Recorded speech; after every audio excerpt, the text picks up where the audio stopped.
السؤال اللي انت قلتيه صن داونز لا بعد المباريات اللي لعبها صن داونز انا بشوف ان الفريق الاعلى فنيا وده لا جدال فيه، الاعلى فنيا بالذات في النواحي الهجوميه هو فريق صن داونز. فريق هجومه غير عادي، فريق ستايل اللعب الكره الارضيه اللي هي الكره البرازيليه، حتى زيهم البرتقالي في الازرق هو الزي البرازيلي، بينقلوا كره على الارض كويس جدا. ينقصهم ايه؟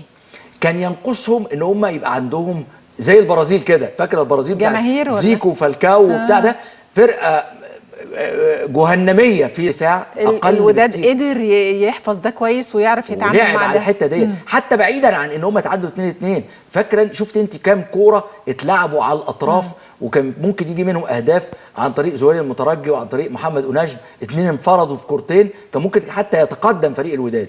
فاحنا كنا بنتكلم الى ما قبل قبل الميلاد وبعد الميلاد بالزبط. قبل مباراه صن داونز الوداد شكل الوداد على فكره 70% من او 60 كمان في المية من مستواه اللي خد بيه دوري ابطال افريقيا كان بيقدمه عبر مسار بطوله دوري ابطال افريقيا السنه دي، فكان اقل فنيا ده لا جدال.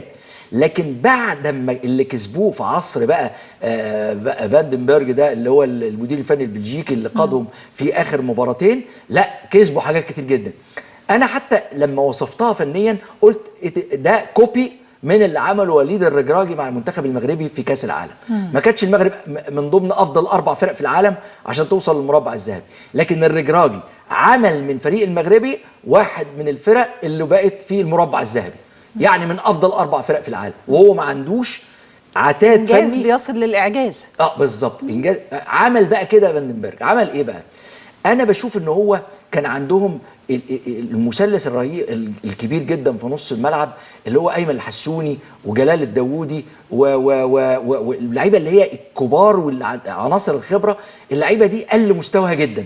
وزهير المترجي بالمناسبه اللي هو جاب جولين فوز الوداد على الاهلي في السنه اللي فاتت، دول قل مستواهم جدا. راح عامل ايه؟ لعب عبد الله حيمود ولعب رضا الجعدي في نص الملعب، ولعب تقريبا باسلوب شبيه جدا بالاسلوب المغربي اللي لعبوا بيه في كاس العالم. ان اللي بيقوم بدور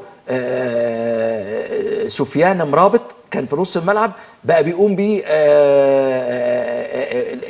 نفس الدور لعيب بيلعب 4-1 الاطراف حط أناجم وحط زهير المترجي زي ما كان بيقوم في كاس العالم مثلا حكيم زياش وسفيان بوفال في الاطراف. كان الناس كلها استغربت في العالم ان وليد الرجراجي حول من كريم زياش اللي ما بيعرفش يأدي ادوار دفاعيه خالص، حول منه انه لعيب بينزل في الدفاع قدام اشرف حكيمي، سفيان بوفال بينزل في الدفاع قدام نصير مزراوي. يعني بقول لك تيبيكال، صوره طبق الاصل من اللي فعله المغرب في كاس العالم لعب بيه الوداد في مباراة تمام. كتيبة الأهلي مع كولر في الفترة الأخيرة في طفرة فنية حصلت، برضو عايزين نفس الكلام اللي حضرتك قلته، نعمل بقى المواجهة الأهلي والوداد وجها لوجه في مباراتين، ذهابا هنا في القاهرة وإيابا في مركب محمد الخامس في المغرب، صافرة تحكيم ليبية هنا في القاهرة وإثيوبية في سيمبا في المباراة النهائية هناك. برضو نعمل الميزان ده والكفتين ازاي؟ طيب انا عايز اقول لك برضو، انا قلت لك ان الوداد قبل الميلاد حاجه وبعد الميلاد قبل صن داونز حاجه وبعد صن داونز حاجه، بس عمر الوداد في التغييره ديت هو مباراتي الذهاب والعوده والمباراه اللي لعبوها قدام حسينيه اغادير اعتقد في كاس العرش اللي وصلوا بيها للمربع الذهبي لبطوله كاس المغرب. يعني عمرهم في التدوير اللي حصل ده او التغيير اللي حصل ده هو ال3 مباريات الاخيره. الاهلي برضو قبل الميلاد وبعد الميلاد هو صن داونز برضو، ما قبل صن داونز 5-2 وما بعده لغايه المباراه صن داونز دي النادي الاهلي عنده مشاكل كتيره جدا. والحقيقه ما يذكر لمارسيل كولر انه درس كويس قوي ايه الاخطاء اللي وقع فيها في الماتشات الكبيره. ما هو انا ريال مدريد مش افرح بالفوز على الفرق الصغيره واجي قدام الفرق الكبيره اتعرض لمشاكل. فهو لقى اكبر 3 مباريات اللي لعبهم ايه؟ مباراة ريال مدريد في كاس العالم للأندية، مباراة فلامينجو في كاس العالم للأندية، مباراة صن داونز في بريتوريا. ال3 مباريات دول خسر هنا 4-1 وهنا 4-2 وهنا 5-2. يعني كلها مباريات ليه؟ لأن هو اكتشف انه ما ينفعش ان انا لاعب ريال مدريد راس براس. يعني ريال مدريد بيضغط عليا انا اضغط عليه، ريال مدريد بيرجع بينكمش في نص ملعبه، انا انكمش في نص ملعبي. ريال مدريد فتح الملعب، انا افتح الملعب. ما ينفعش دي مع الفرق الكبيره، وده الدرس اللي اتعلمه. هو فتح الملعب مع الفرق الثلاثه فاصيب مرماه باهداف، بالرغم من ان المباريات الثلاثه كان ممكن الاهلي يرجع فيها. يعني 2-1 لريال مدريد على الاهلي لغايه الدقيقه 90، وفي كره لمجدي قفشه لو عملها بس كده وهو مغمض عينه كانت جت جول. كانت بقت 2-2 مع ريال مدريد، الماتش اتغير. في ماتش برضو سان داونز كانت 3-2 وكهربا مضيع كرة على خط ال6 ياردات، كانت هتبقى 3-3 تغير المباراة خالص. في فلامينجو ضربة جزاء بتضيع وانفراد لشريف بيضيع، كانوا يغيروا المباراة. فقرر انه مفيش حاجة اسمها استفاد من كل ده. استفاد.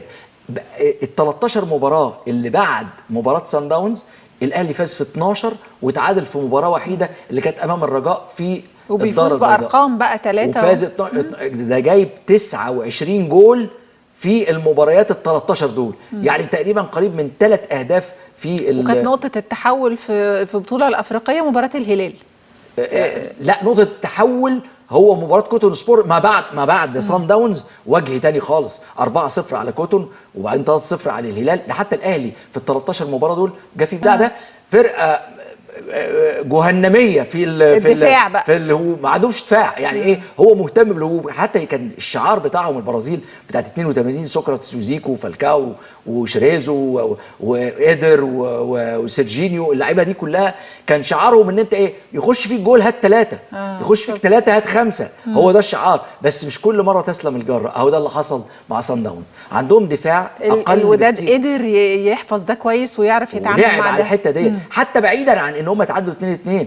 فاكره شفت انت كام كوره اتلعبوا على الاطراف وكان ممكن يجي منهم اهداف عن طريق زهير المترجي وعن طريق محمد أناجم. 2 انفردوا في كورتين، كان ممكن حتى يتقدم فريق الوداد. فاحنا كنا بنتكلم الى ما قبل قبل الميلاد وبعد الميلاد بالزبط. قبل مباراه سان داونز الوداد شكل. الوداد على فكره 70% من او 60 كمان في المية من مستواه اللي خد بيه دوري ابطال افريقيا كان بيقدمه عبر مسار بطوله دوري ابطال افريقيا السنه دي. فكان اقل فنيا، ده لا جدال.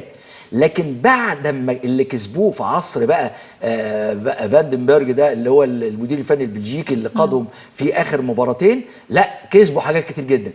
انا حتى لما وصفتها فنيا قلت ده كوبي من اللي عمله وليد الرجراجي مع المنتخب المغربي في كاس العالم. ما كانتش المغرب من ضمن افضل 4 فرق في العالم عشان توصل للمربع الذهبي، لكن الرجراجي عمل من فريق المغربي واحد من الفرق اللي بقت في المربع الذهبي، يعني من افضل 4 فرق في العالم، وهو ما عندوش عتاد إنجاز فني بيصل للاعجاز. بالظبط. انجاز عمل بقى كده فاندنبرج.